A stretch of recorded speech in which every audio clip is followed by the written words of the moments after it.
जब आपने मुझे बताया था कि रावण ने कैलाश पर्वत को ही उठा लिया था, तब मुझे आश्चर्य इस बात का हुआ था कि क्या रावण की देह में इतना बल था कि वो पर्वत को ही उठा ले, और वो भी ऐसा पर्वत जिस पर स्वयं महादेव विराजमान है। पक्षीराज, इसमें मात्र देह बल का ही चमत्कार नहीं था, इसमें योग बल भी सम्मिलित था। रावण जितना बलिष्ठ है उतना ही बड़ा वो सिद्ध योगी भी है।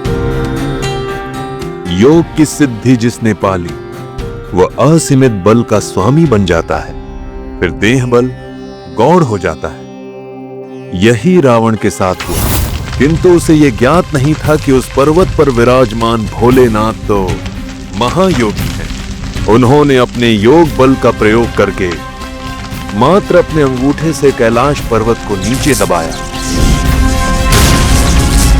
तो रावण का सारा दम कैलाश पर्वत के नीचे दबकर चकनाचूर हो गया। जब रावण का दंभ टूटा और उसने स्वयं को पीड़ा से बचाने के लिए शिव जी की स्तुति की, तब उसके हृदय में भक्ति जाग उठी और इस भक्ति से प्रसन्न होकर महादेव ने उसे अमोघ अस्त्र चंद्रहास्त्र प्रदान किया और रावण नाम दे दिया।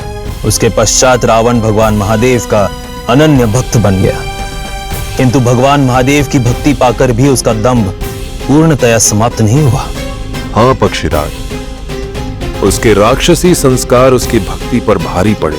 उस समय रावण ने मात्र शक्ति प्रदर्शन करके कैलाश पर्वत को उठाया था, किंतु बाद में तो सच में ही वो भगवान शिव को लंका ले जाने की हट कर बैठा था। काकराज, मुझे भी उस कथा से अवगत कराइए, कैसे रावण ने महादेव को लंका ले जाने की हट की। भक्ति में बड़ी शक्ति होती है पक्षीराज। आइए आपको उस कालखंड में ले चलता हूं जब रावण ने लंका लौटकर अपनी माता कैकसी को बताया कि किस प्रकार शिव जी ने उसे वरदान दिया, दिव्यास्त्र चंद्रहास्त्र प्रदान किया। नाना श्री माते, ये है महादेव का प्रसाद, दिव्यास्त्र चंद्रहास।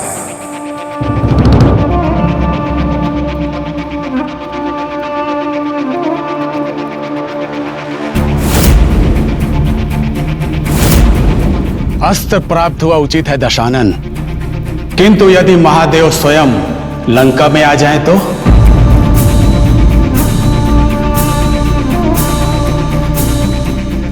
ये क्या कह रहे हैं नाना श्री आप? महादेव लंका में कैसे आ सकते हैं?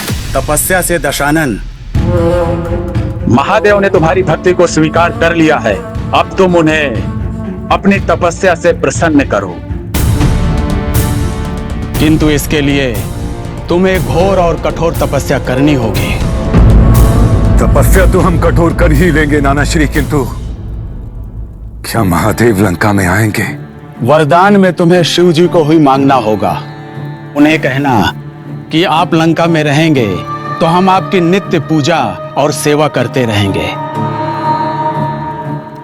एक बार यदि वो लंका में आ गए तो फिर हमारी लंका हमेशा के लिए सुरक्षित हो जाएगी और तुम निष्कंटक राज कर सकोगे पुत्र।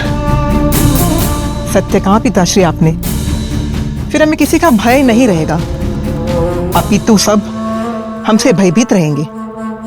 उचित है नाना श्री, हम कठोर तप करेंगे और महादेव को प्रसन्न करेंगे। दशानन, तुमने कैलाश उठाने का जो पराक्रम किया था उससे इंद्रादि देव सतर्क हो गए हैं। वे किसी न किसी प्रकार तुम पर अपनी दृष्टि रख रहे हैं। तुम्हारी समस्त सूचनाएं उन तक पहुंच रही होंगी। अतः तपस्या इस प्रकार करना कि इंद्रादि देवताओं को इसकी भनक भी न लग पाए, अन्यथा तपस्या में वे विघ्न उत्पन्न करेंगे। हाँ पिताश्री, रावण की तपस्या को गुप्त रखना ही उचित होगा और इसके लिए उपाय है मेरे पास। क्या उपाय है माते? शीघ्र कहिए।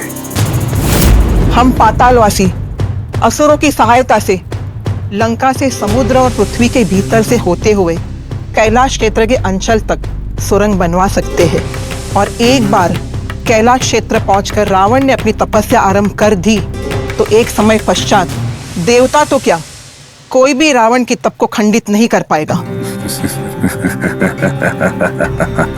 उपाय तो श्रेष्ठ है केकसी, किंतु इतनी बड़ी सुरंग का निर्माण होना संभव है क्या? असुर रसातल से लेकर पाताल तक सुरंग बना लेते हैं, फिर ये तो उनके लिए सरल कार्य है पिताश्री। ये सब आप मुझ पर छोड़ दीजिए।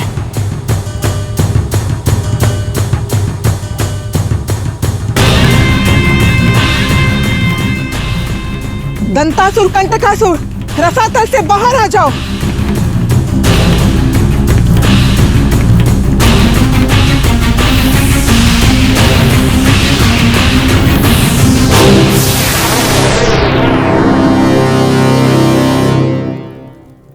प्रणाम राजमाता। बताइए राजमाता, किस लिए हम दोनों का आवाहन किया है आप? तुम दोनों अपने श्रमिक असुरों को लेकर लंका भवन के कक्ष से एक गुप्त मार्ग का निर्माण करोगे, जो समुद्र से होता हुआ धरती से भीतर जाकर कैलाश क्षेत्र के अंचल में खुल सके। ऐसा ही होगा राजमाता के कही, आप निश्चिंत रहें।